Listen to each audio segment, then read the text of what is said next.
And now for the Indian classic, my favorite dish, Kari Kitchrie.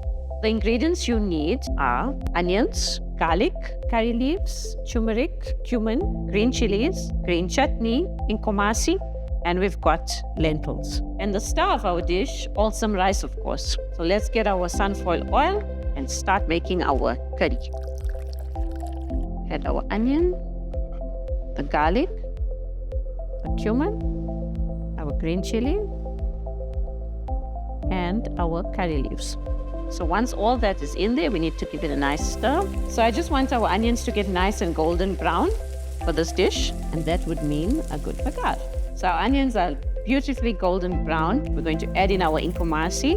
I'm going to add in my turmeric, as well as my green chutney.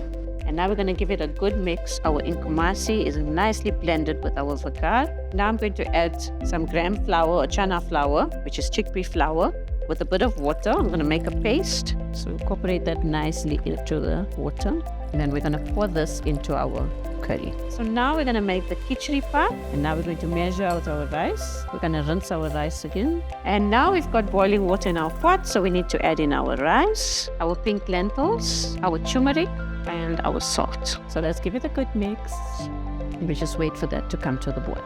And here we have it, our wonderful Kari Kitchrie. We've got awesomeness, wholesomeness, and awesomeness.